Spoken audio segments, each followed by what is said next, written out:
Discuss करेंगे shoulder joint को। तो शोल्डर जॉइंट साइनोवियल जॉइंट होता है बॉल एंड सॉकेट वैरायटी का। तो shoulder joint ball and socket variety का साइनोवियल जॉइंट होता है। Synovial joint of ball and socket variety. तो इसको हम ग्लीनोह्यूमरल जॉइंट भी बोलते हैं या फिर ग्लीनोह्यूमरल आर्टिकुलेशन भी बोलते हैं।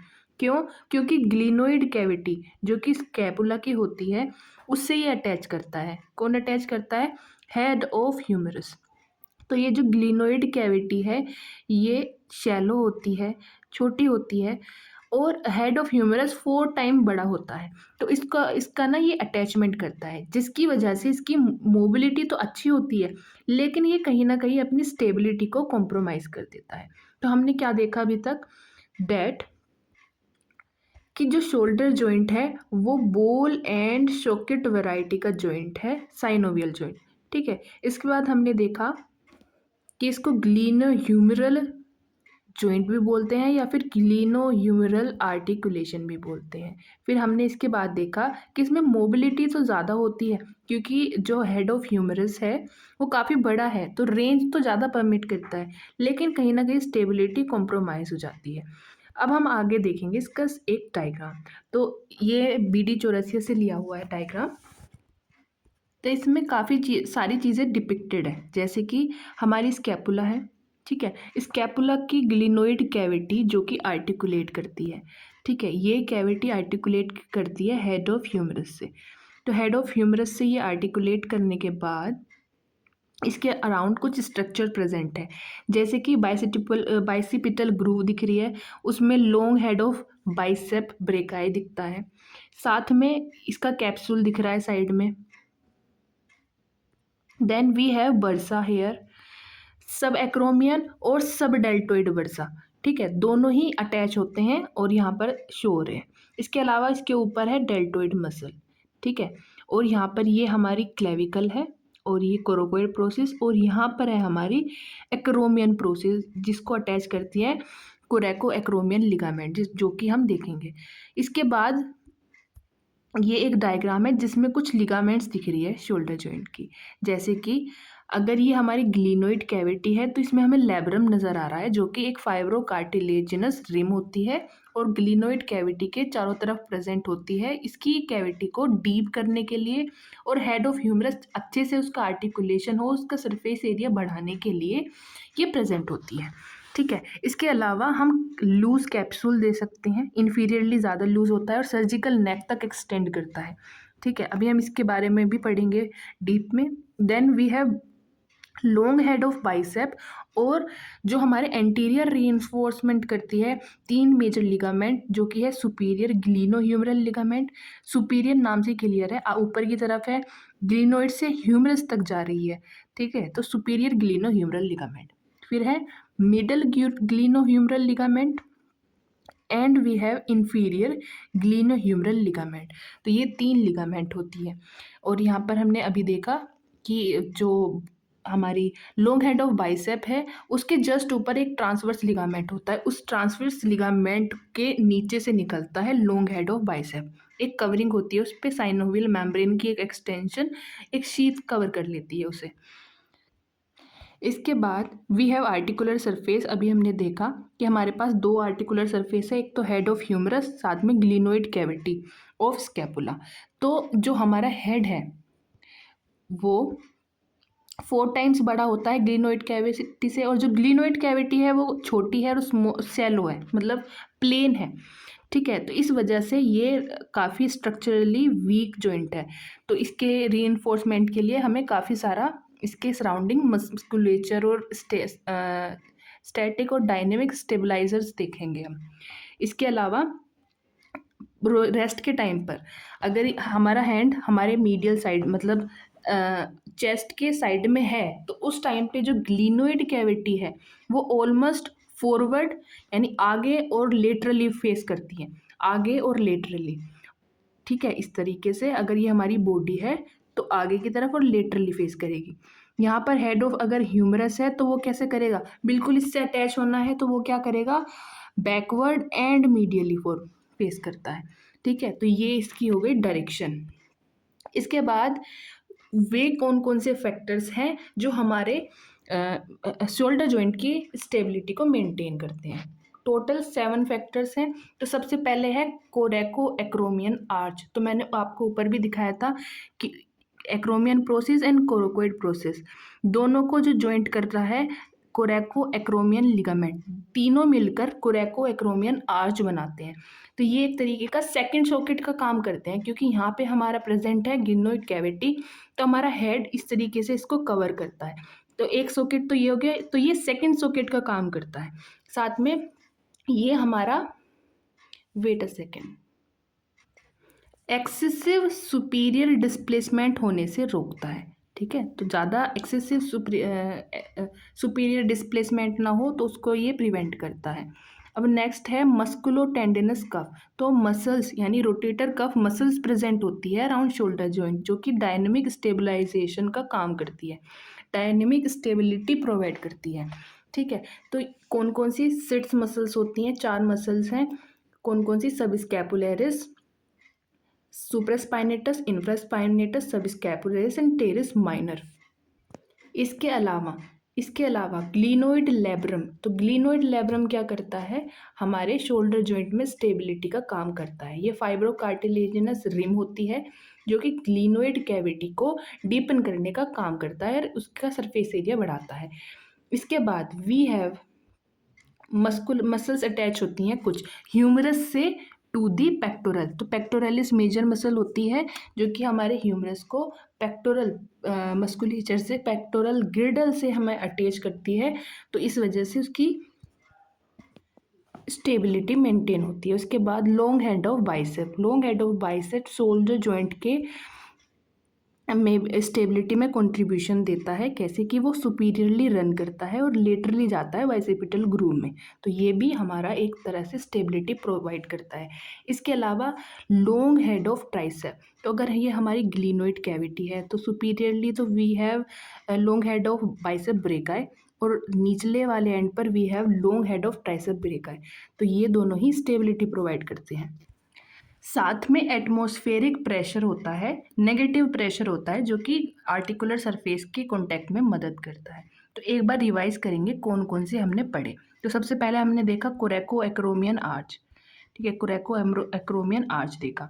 फिर मस्कुलो टेंडिनस कफ था, रोटेटर कफ जो हमने देखा था। इसके बाद क्लिनोइड लेब्रम। ठीक है, फिर पेक्टोरल मस्कुलेचर जो था, यानी पेक्टोरलिस मेजर जो थी वो हमारे ह्यूमरस को पेक्टोरल गिर्डल से अटैच कर रही थी। Long head of bicep and long head of tricep दोनों हमारा कंट्रीब्यूशन दे रहे थे। साथ में नेगेटिव प्रेशर यानी एटमॉस्फेरिक प्रेशर जो हमारा होता है। तो एक बार और लिख कर देखते हैं इसको। तो हमने क्या देखा? एक तो कोरेको एक्रोमियन आर्च थी, let me rough it, yes. तो एक थी कोरेको एक्रोमियन आर्च। इसके बाद हमने देखा था मस्कुलो टेंडिनस कफ, ठीक है, जो कि इसके चारों तरफ प्रेजेंट था। एक ग्लिनोइड लेब्रिम था, साथ में पेक्टोरल की जो मस्कुलेचर थी, ठीक है, यानी पेक्टोरलिस की मस्कुलेचर से जो अटैच कर रहा था। फिर लॉन्ग हेड दोनों के, long head of bicep brachii and long head of tricep brachii. साथ में नेगेटिव प्रेशर था, एटमॉस्फेरिक प्रेशर। तो ये हो गया हमारा इसका मस्कुलेचर। अब आगे बढ़ते हैं। इसके बाद है लिगामेंट्स। तो सबसे पहले है कैप्सूल। तो जो कैप्सूल है वो एक लूज टिश्यू होता है इसके चारों तरफ, और वो ज़्यादा फ्री मूवमेंट परमिट करता है, फ्री मूवमेंट होता है अराउंड द जॉइंट। इसके अलावा ये इन्फीरियरली लीस्ट सपोर्टेड है, क्योंकि चारों तरफ तो एंटीरियर, पोस्टीरियर एंड सुपीरियर तो काफ़ी सारी स्ट्रक्चर है, लेकिन इन्फीरियर कम है, तो डिसलोकेशन के चांसेस बढ़ जाते हैं। ठीक है, और इसके अलावा एक्सिलरी नर्व के डैमेज के चांसेस भी, क्योंकि वो इन्फीरियरली ही प्रेजेंट होती है। तो अभी हमने कैप्सूल देख लिया कि इन्फीरियरली वो वीक है, साथ में एक्सिलरी नर्व डैमेज हो सकती है, ये हमने अभी देखा। इसके अलावा अब इसके अटैचमेंट्स देखेंगे। तो ये मीडियली कहाँ अटैच होता है? जो हमारा, ये अगर हमारी ग्लिनोइड कैविटी है और इसके चारों तरफ प्रेजेंट है ग्लिनोइड लेब्रम, तो इससे के बियॉन्ड प्रेजेंट होता है ये। ठीक है, जस्ट इसके साइड में नहीं, इसके बियॉन्ड अटैच होता है। इसके अलावा लेटरल साइड में ये सर्जिकल नेक सॉरी, पहले तो ये एनाटॉमिकल नेक तक एक्सटेंड करेगा, लेकिन दो एक्सेप्शन के साथ। क्या एक्सेप्शन है? कि ये सर्जिकल नेक तक एक्सटेंड करता है इंफीरियरली, और साथ में अपर साइड में सुपीरियरली क्या करता है, एक स्पेस छोड़ता है for long head. Long head क्योंकि ग्लिनोइड कैविटी के अंदर प्रेजेंट होता है, सॉरी जो कैप्सूल है इंट्रा कैप्सुलर होता है, तो कैप्सूल के लिए भी ये जगह छोड़ता है निकलने के लिए। इसके बाद ये दो हमने देखा कि ये सर्जिकल नेक ऑफ ह्यूमरस से अटैच है और लॉन्ग हेड ऑफ ट्राइसेप को इनक्लोज करता है, तो वहाँ पे भी इसकी कमी देखने को मिलता है। एंटीरियरली कुछ लिगामेंट्स प्रेजेंट होती हैं इसके री के लिए, जैसे कि सुपीरियर ग्लिनोह्यूमरल लिगामेंट और मिडल ग्लिनोह्यूमरल लिगामेंट और इंफीरियर ग्लिनोह्यूमरल लिगामेंट, यानी ग्लिनोइड कैविटी को ह्यूमरस से जोड़ रहे हैं, तीनों एंटीरियरली ही प्रेजेंट है। अब जो सुपीरियर और मिडल है वो बीच में एक स्पेस छोड़ते हैं जिसको हम बोलते हैं फोरामेन ऑफ विटबर्ग।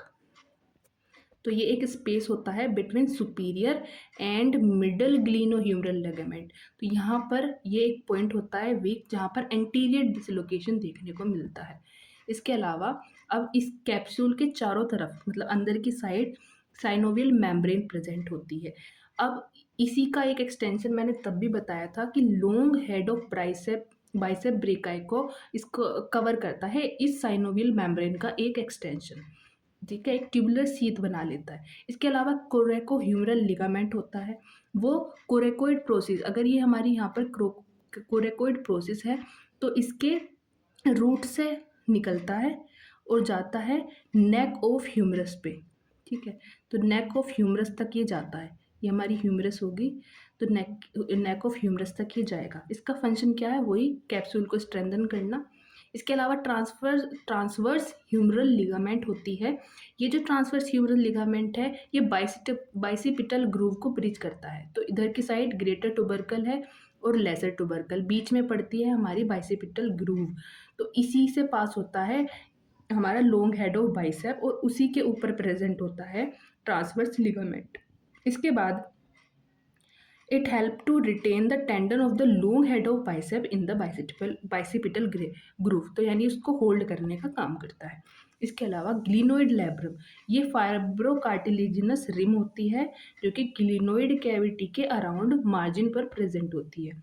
इसका काम क्या है? डीपन करना, कॉन्टैक्ट को बढ़ाना, जो हमारा ह्यूमरल का हेड है उसके कॉन्टैक्ट को इंक्रीज करने का काम है और स्टेबिलिटी प्रोवाइड करता है। अब एक बार सभी जितना भी हमने पढ़ा उसको रिवाइज करते हैं। तो सबसे पहले हमने देखा जॉइंट कैप्सूल, तो जॉइंट कैप्सूल था, ठीक है। उसमें हमने देखा कि वो मीडियली कहाँ पर अटैच है, जो हमारे ग्लिनोइड लैब्रम का जो मार्जिन है उसके बियॉन्ड, यानी ग्लिनोइड कैविटी के बियॉन्ड प्रेजेंट है। और इन्फीरियरली ये थोड़ा डेफिशिएंट होता है। लेटरली ये अटैच करता है सर्जिकल नेक पर, सॉरी यस एनाटॉमिकल नेक पर, और इन्फीरियरली जाता है वो सर्जिकल नेक तक, और सुपीरियरली थोड़ा डेफिशिएंट होता है ताकि लॉन्ग हेड पास हो सके। ये हमने देखा जॉइंट कैप्सूल में। इसके बाद अच्छा एक बार लिख कर देखते हैं इसको। हमने देखा कि मीडियली कहाँ प्रेजेंट है, medially to the glenoid labrum के अराउंड। लेटरली कहाँ प्रेजेंट है? To the anatomical neck. और दो एक्सेप्शन थे इसमें कि सुपीरियरली लॉन्ग हेड को निकलने देता है और inferiorly to surgical neck of humerus, तो सर्जिकल नेक तक एक्सटेंड करता है, ठीक है। एंटीरियर इन्फोर्समेंट के लिए 3 लिगामेंट प्रेजेंट थी, तो उसमें 3 लिगामेंट थी वो हमने देखी थी। एक एंटीरियर सुपीरियर ग्लिनोह्यूमरल, फिर मिडल ग्लिनोह्यूमरल और एक थी इंफीरियर ग्लिनोह्यूमरल।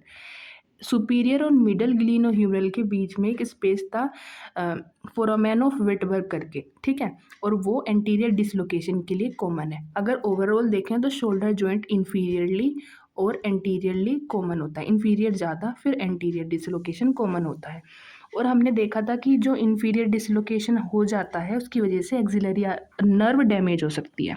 इसके अलावा हमने ट्रांसवर्स लिगामेंट देखी थी, ठीक है। ट्रांसवर्स लिगामेंट जो थी वो हमारी बाइसिपिटल ग्रूव को कवर करती है और जो हमारा लॉन्ग हेड ऑफ बाइसेप है उसको रीलाइन करने का काम करती है। इसके अलावा ग्लिनोइड लैब्रम देखा था, जो कि हमारे ग्लिनोइड कैविटी के चारों तरफ प्रेजेंट होता है। ठीक है, इसे हम क्या बोलते हैं, फाइब्रो कार्टिलेजिनस रिम।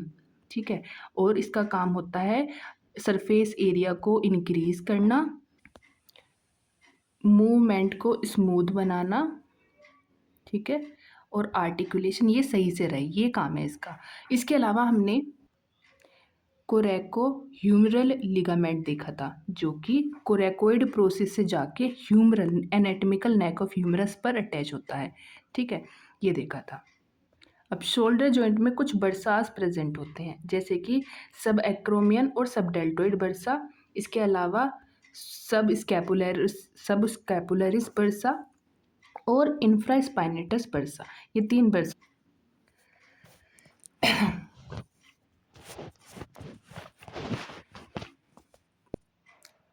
अब ये प्रेजेंट कहाँ पर है, एक्रोमियन प्रोसेस सुपीरियरली प्रेजेंट है, और कोरेको एक्रोमियन लिगामेंट। इसके अलावा इंफीरियर क्या प्रेजेंट है, सुप्रास्पाइनेटस टेंडन। तो इन दोनों को ये इनके जस्ट बीच में ये प्रेजेंट होता है और इन दोनों को सेपरेट करता है।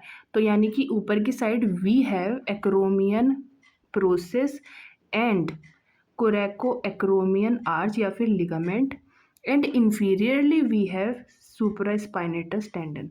तो इसका क्लिनिकल इंपोर्टेंस भी बढ़ जाता है कि अगर ये डैमेज हो गया, ठीक है, या फिर इसमें रप्चर हो गया, या इसका मैकेनिज्म जो है कि स्मूथ मूवमेंट कराए वो ना हो पाए, तो हमारे सुप्रास्पाइनेटस मसल में इन्फ्लामेशन हो सकती है।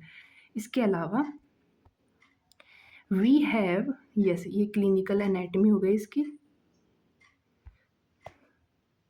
फिर हमारा सब स्कैपुलरिस बर्सा, तो ये क्या करता है, सब स्कैपुलरिस मसल को जॉइंट कैप्सूल से सेपरेट करने का काम करता है, एक तरीके से उसमें कम्युनिकेट कर रहा है वहाँ पर। इसके अलावा इंफ्रास्पाइनेटस है, तो ये भी जॉइंट कैविटी के साथ कम्युनिकेट कर रहा है। ठीक है, अब बात करेंगे इसके रिलेशन की। तो ये डायग्राम है, इसको देखेंगे तो ये शोल्डर जॉइंट का सजाइटल सेक्शन है और हम उसको लेटरल साइड से देख रहे हैं। ठीक है, तो ये हमारा क्या है, ये हमारा जॉइंट है। ठीक है, ये हमारा जॉइंट है, इसके चारों तरफ कैप्सूल है। ठीक है, और ये हमारा क्या है, टेंडन ऑफ लॉन्ग हेड। ठीक है, टेंडन हो गया। अब सुपीरियरली क्या प्रेजेंट है, तो सबसे ऊपर है ये acromion process, coracoid process, कोरेको acromion arch, साथ में सब एक्रोमियन बर्सा है और सुप्रास्पाइनेटस का टेंडन है। तो सुपीरियरली क्या क्या है, कोरेको एक्रोमियन आर्च है, साथ में सब acromion bursa, supraspinatus muscle and deltoid के भी फाइबर मिलेंगे। ठीक है, तो ये सारी चीज़ें हैं सुपीरियरली। उसके बाद एंटीरियरली अगर हम जाएंगे तो सबसे पहले हमें ये मिलेगा, ये क्या है, सब स्कैपुलरिस मसल। इसके बाद आता है बाइसेप ब्रेकाई मसल और कोरेको ब्रेकियलिस, तो ये सेम प्लेन में प्रेजेंट है। और सबसे बाहर है डेल्टोइड मसल्स। तो एंटीरियरली हमें क्या दिख रहा है, सब स्कैपुलरिस मसल, साथ में हमारी बाइसेप ब्रेकाई एंड कोरेको ब्रेकियलिस, और साथ में जो हमने आगे की तरफ देखा वो है डेल्टोइड। तो ये चीज़ 3 चीज़ें प्रेजेंट है एंटीरियरली। अगर पोस्टीरियरली जाएंगे तो ऊपर की साइड है इंफिरा स्पाइनेटस और नीचे है टेरेस माइनर। इसके अलावा पोस्टीरियरली डेल्टोइड की मसल भी है। ठीक है, तो ये है पोस्टीरियरली प्रेजेंट। और इन्फीरियरली क्या है, लॉन्ग हेड ऑफ ट्राइसेप, साथ में पोस्टीरियर सर्कमफ्लेक्स ह्यूमरल आर्टरी और एक्सिलरी नर्व, तो ये है इन्फीरियरली। तो हमारा इन्फीरियरली क्या प्रेजेंट है, इन्फीरियरली हमारा ट्राइसेप का लॉन्ग हेड है, साथ में posterior humeral vessel, circumflex humeral vessels और एक्सिलरी नर्व। ठीक है, एंटीरियरली हमने क्या देखा अभी, सब स्कैपुलरिस मसल देखी थी, साथ में बाइसेप ब्रेकाई और कोरेको ब्रेकियलिस थी, और एक थी डेल्टोइड। इसके अलावा पोस्टीरियरली हमने क्या देखा, पोस्टीरियरली वी हैव ऊपर की साइड इंफ्रास्पाइनेटस एंड नीचे की side we have teres minor, साथ में डेल्टोइड की मसल। आगे बढ़ते हैं। तो यही सब चीज़ें लिखा हुआ है यहाँ पे कि कोरेको एक्रोमियन आर्च है, सब एक्रोमियन बर्सा है और सुप्रास्पाइनेटस और डेल्टोइड है superiorly. Inferior teres tricep brachii है, एक्सिलरी नर्व और पोस्टीरियर सर्कमफ्लेक्स ह्यूमरल आर्टरीज है। एंटीरियरली सब स्कैपुलरिस है, कोरेको ब्रेकियलिस है, short head of bicep brachii और डेल्टोइड। पोस्टीरियरली इंफ्रास्पाइनेटस देखा तो ऊपर की साइड, देन टायरिस माइनर और पीछे की साइड था डेल्टोइड। इसके अलावा हमने बात करी थी कि जो long head of bicep brachii है वो इंट्रा कैप्सुलर है, यानी जो जॉइंट है उसके अंदर है। इसके अलावा क्लिनिकल इम्पोर्टेंस देखी थी इसकी कुछ, जैसे कि एक्सिलरी नर्व के बारे में बात करी थी कि इन्फीरियरली प्रेजेंट है, तो अगर इन्फीरियर डिसलोकेशन होता है तो एक्सिलरी नर्व डैमेज हो सकती है। अब मेन आता है इसकी ब्लड सप्लाई। तो शोल्डर जॉइंट को मेन 4 आर्टरी सप्लाई करती है। कौन कौन सी? Anterior circumflex humeral vessel, posterior circumflex humeral vessels, subscapular vessels and subscapular suprascapular vessel. तो subscapular and suprascapular, sub and supra, anterior and posterior. ठीक है। इसके बाद आगे जाएंगे इसकी नर्व सप्लाई। तो इसकी नर्व सप्लाई में 3 है main, axillary nerve, then musculocutaneous nerve जो कि इसको एक ब्रांच देती है, और साथ में सुप्रा स्कैपुलर नर्व। तो 3 नर्व है, axillary nerve, supra scapular nerve and musculocutaneous nerve. साथ में हमने क्या ब्लड सप्लाई क्या क्या देखी थी? Anterior circumflex humeral vessels, posterior circumflex humeral vessels, suprascapular vessels and subscapular vessels. तो ये हमने 4 ब्लड सप्लाई देखी थी। शोल्डर जॉइंट में मेन 7 मूवमेंट होते हैं, flexion extension, adduction abduction, medial and lateral rotation and circumduction. तो अब इनको एक बार देखते हैं। तो ये अगर एक ह्यूमन बॉडी है तो उसके अंदर जो हमारे सजाइटल प्लेन के पैरेलल मूवमेंट होंगे, फ्लेक्शन एंड एक्सटेंशन। ठीक है। और एक्सिस क्या होगी? ये ट्रांसवर्स एक्सिस। ठीक है। अब ये हमारा कोरोनल प्लेन है। कोरोनल प्लेन में हमारे होंगे अबडक्शन एंड अडक्शन, और एक्सिस क्या होगी? Antero posterior axis. ठीक है, एंटीरो पोस्टीरियर एक्सिस। ठीक है। और लास्ट बचता है हमारा medial and lateral rotation. Let me please wait for a second. Yes, तो मीडियल प्लेन में होगा हमारा ये मीडियल एंड लेटरल रोटेशन, और इसका प्लेन कौन सा होगा?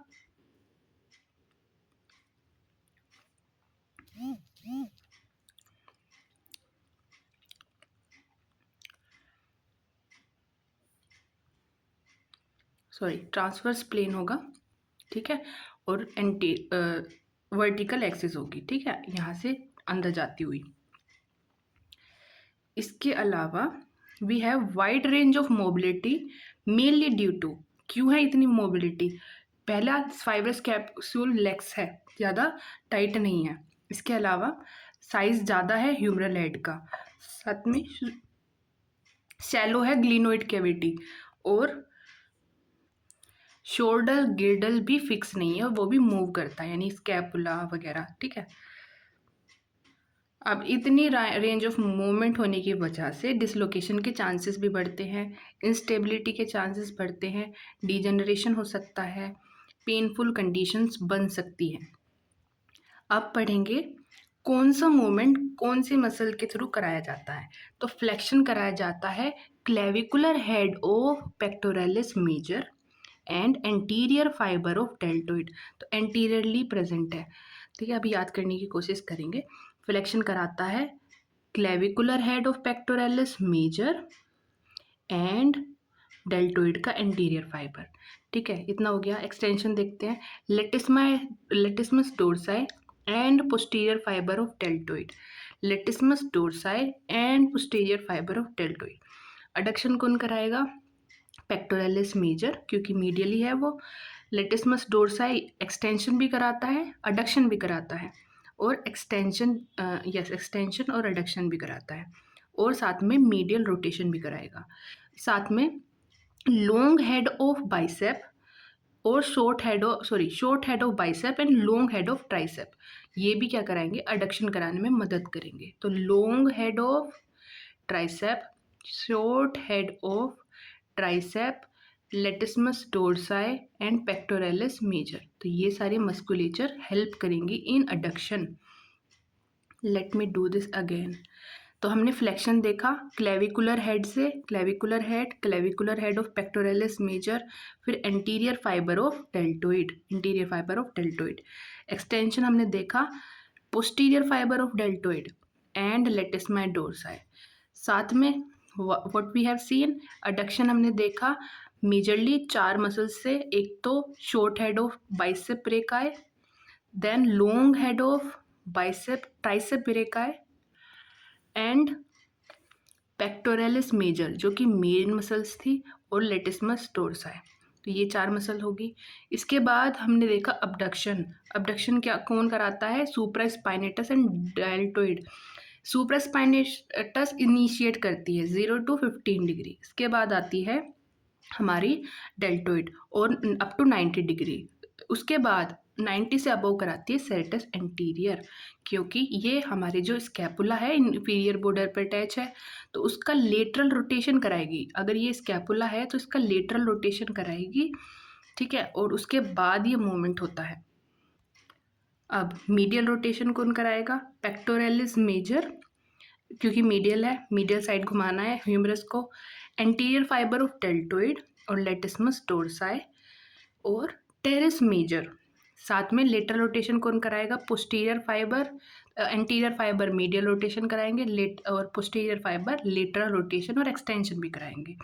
साथ में infraspinatus and teres minor.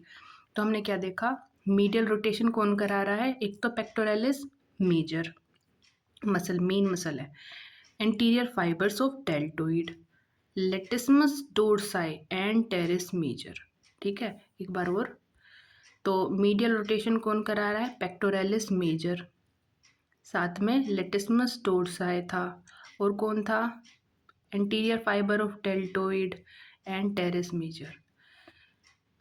Lateral rotation कौन कराएगा, मेन पोस्टीरियर फाइबर कराएंगे, इंफ्रास्पाइनेटस एंड टेरेस माइनर, तो ये मसल कराएंगे हमारा लेटरल रोटेशन। अब ये जो ग्लिनोह्यूमरल जॉइंट है, इसमें अप्रोक्सीमेटली 100 to 120 डिग्री मूवमेंट होता है फ्लेक्शन के लिए, अबडक्शन 90 to 120 डिग्री। लेकिन जब स्कैपुला का मूवमेंट ऐड हो जाता है तो ये डिग्री इंक्रीज हो जाती है, कितना, 170 to 180 डिग्री, ठीक है। इसके अलावा स्कैपुलो ह्यूमरल रिदम क्या होती है कि ये दोनों ना एक कोऑर्डिनेशन में काम करते हैं। अगर हमारा ग्लिनोह्यूमरल जॉइंट पर वेट,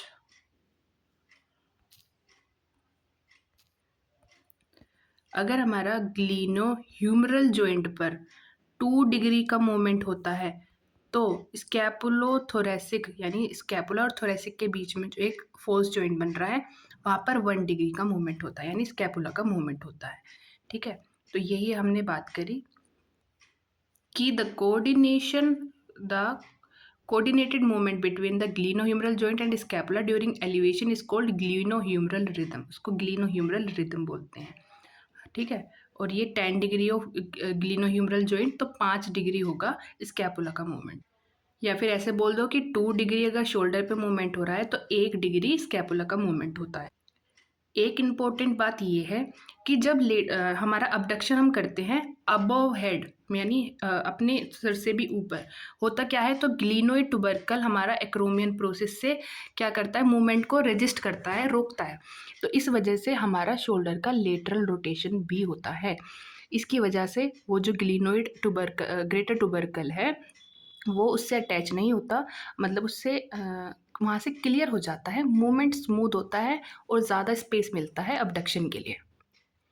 अब देखते हैं clinical anatomy off shoulder joint. तो सबसे पहला है शोल्डर डिसलोकेशन। हमने देखा इन्फीरियरली और एंटीरियरली कॉमन होता है। अगर इन्फीरियरली होता है तो एक्सिलरी नर्व के डैमेज होने के चांसेस बढ़ जाते हैं। इसके अलावा एक्सिलरी नर्व इंजरी हमने इसी की वजह से देखा, इन्फीरियर डिसलोकेशन की वजह से। इसके अलावा रोटेटर कफ इंजरी भी हो सकती है। रोटेटर कफ इसको स्टैटिक और डायनेमिक स्टेबिलिटी प्रोवाइड करती है। इसमें 4 मसल्स हैं, supraspinatus, infraspinatus, teres minor and subscapularis. इसके अलावा सब एक्रोमियन बर्सा अगर हमारा उसकी फंक्शनिंग इम्प्रॉपर हो तो सुप्रास्पाइनेटस टेंडन में इन्फ्लामेशन हो सकती है। ठीक है। इसके अलावा रिपीटेटिव ओवरहेड मूवमेंट अगर हम करते हैं, instability, dislocation, degeneration and painful shoulder condition बन सकती है। Instability, dislocation, degeneration and painful shoulder condition. एक मिनट दोबारा लिखते हैं। Instability, dislocation, degeneration and painful shoulder conditions. ठीक है, तो ये हुआ हमारा शोल्डर जॉइंट।